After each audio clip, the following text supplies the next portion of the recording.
Hey, what's up? We're in the next part. Please go check out the previous parts to get your bearings. In the previous part, I was talking about how it is that the occult is trying everything in their power to make me believe like I've lost my husband, like there is nobody coming for me, like there's no awesome Okie that I prayed for bullet points and all drafted on a sheet of paper as I read it to the heavenlies coming. Like if he's not coming, it's cool, the rapture maybe, but what he's not is dead. I believe in the sovereignty of God, and that's just biblical. It's not like it's my own thing that I just, brought out of a hat like a magician and decided that it was true. The Lord is sovereign. He determines every last one of our steps. Every human being that has ever been born, that will be born here on the earth, to walk these streets and do a thing, was never unplanned for on the earth. They had a particular plan in the grander scheme of God's providence, meaning that there can never be a baby that does not get born that is nonetheless planned by God, or a baby that does get born that God did not quite sign up for, meaning that there's really no issues, no errors, no mistakes up in these streets. Even your sin of abortion is all within his grander scheme of providence. I told you the Lord has set apart everything for its purposes, including the wicked, for the day of trouble. So nobody will set foot on this earth that is not supposed to, and nobody will be extracted from existence on this planet that was supposed to be here. So my babies, if at all I'm supposed to have them, they got a future. And so too is the man that was born to marry me, if at all he exists. He too is coming. Can't say that enough. Whether or not it's when I'm like, 79. I'm like Sarah, the epitomal example of how God pulls through whether or not I don't believe no more. So this is not about my lack of faith or how broody I am. I'm not gonna go have a baby randomly out here in these streets lackluster.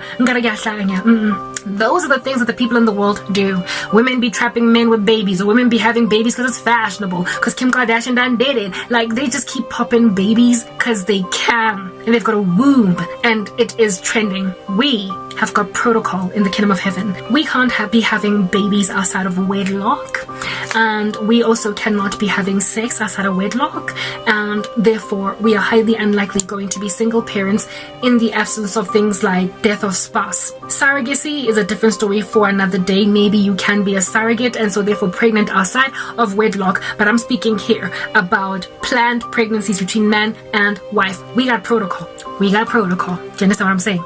So I'm not just gonna go and lay like a hen on a bed and let some dude give me a baby because I'm broody. I am totally broody. I get it. I am. I've been broody since 23.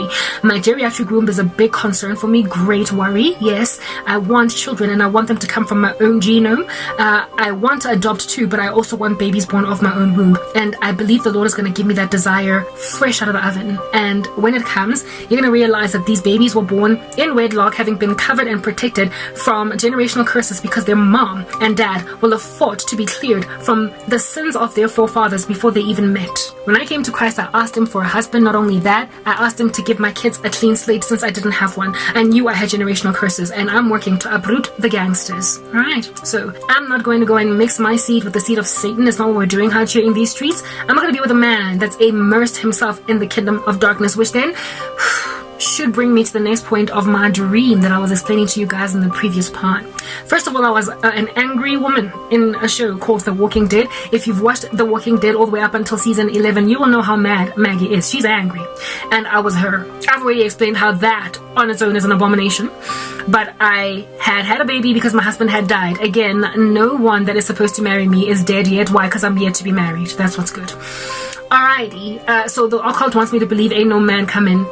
Maybe one's not coming for you, but certainly for me, maybe like God Almighty is the one who promises here, not you.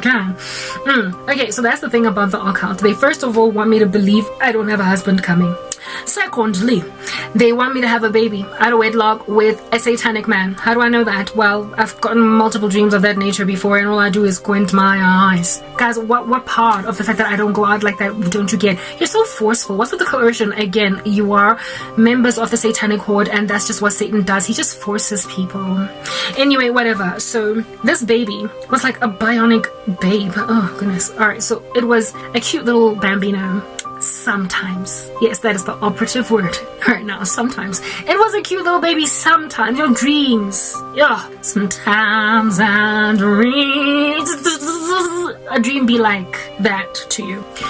This baby was so cute with these crystal blue eyes. Maggie's a white woman. She had a white baby with these beautiful blue eyes. And I was looking at this baby on some coochie coochie na na na na goo goo gaga. I was playing with the baby. I told you I was Maggie. I understood myself as gazing at myself in the dream, even though I was myself in the dream, but Maggie was me. All right. And this cute baby was like a baby, and I was like, oh, goo goo gaga, playing with this cute white baby with these crystal clear blue eyes, looking all cute like a cute baby. You know what I mean? Yo, next thing.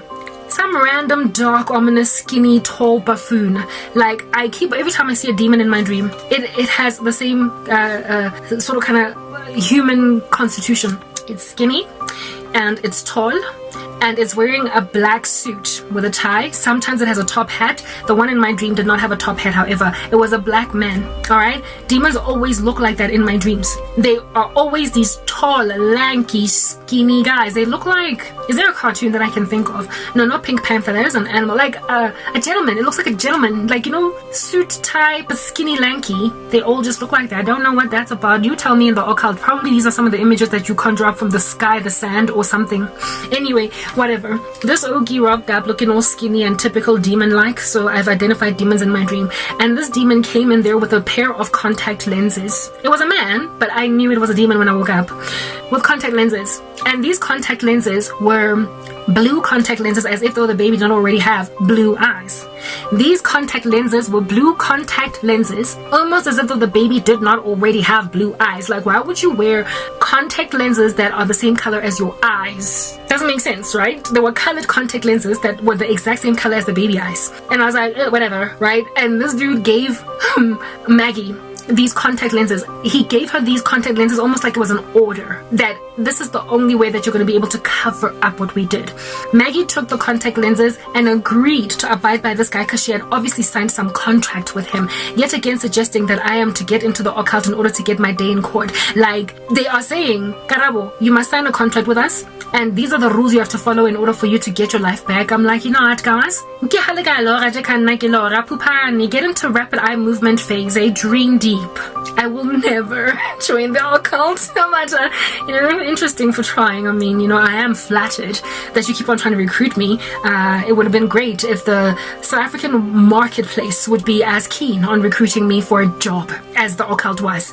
Anyway, whatever. Cool. So here it is that Maggie embraces these contact lenses, and she is given specific instructions to put them in the baby's eyes. And I'm like, but the baby still got blue. The baby already got blue eyes. That's all I could think in my dream. But the baby already got blue eyes. Like, why are you trying to blue the eyes up over of the baby? And again, it's a baby. Who in the world puts contact lenses on a baby? Like, I'm thinking like the waking life Karabo. But remember, the Maggie was my archetype. It was who I'm supposed to be. God shows me stuff, you guys. Think you can go and cast spells when Jesus not going to give prophetic gifted Christian understanding.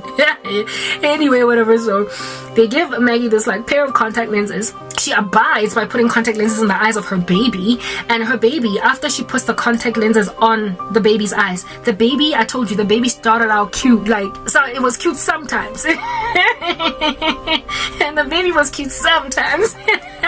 Not all the time.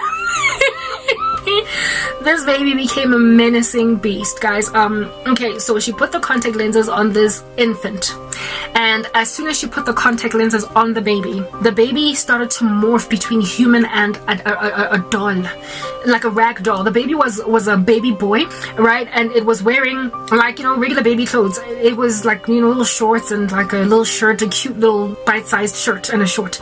And the same outfit that this baby was wearing was then turned into the kind of material that would be so, how dolls use when you buy a doll from the store, sometimes the clothes that the doll is wearing are sewn on to the doll. This baby went from wearing clothes that you can take off to the clothes being sewn on. It literally became like a doll. Half the one side of the baby, like literally the one side of the baby started to morph in and out of human form and doll form, to a point where even the clothes that the baby was wearing were sewn on the one side, but then it would also then quickly morph back into a human being.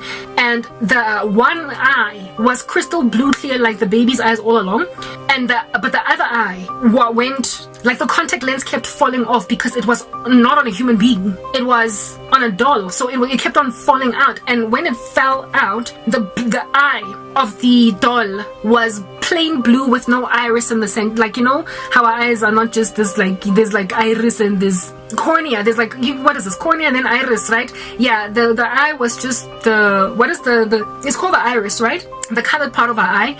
Yeah, the iris, all of it was an iris, no cornea, no, like, you know, lens that you look into. Yeah, that's, so it was essentially blind. Yeah, oh guys, creepy. Like I said, it was cute sometimes because it would morph into the full human form, and then half of its side would glitch into some bionic creepy doll. Like, oh, all right. And that's when I was looking at the baby on time, your baby getting sick, girl, because of the contact lenses. Like, it was fine all along, but now it's getting sick. All I could think about was the baby's health is in danger because the mom has agreed to put these obviously now satanic contact lenses on the baby. And the baby kept on morphing in and out of the state. Now, what in the world did that mean? The Lord was showing me that these people are trying to mix my seed with the seed of Satan. Guys, y'all cannot underestimate enough the importance of cleaning yourselves up spiritually before you have children. And if at all you've already had kids, sending them through to deliverance. Because we are born with all of these generational curses that we collect from our parents and whatnot. And if we don't uproot them ourselves, when we come together in marriage with people and we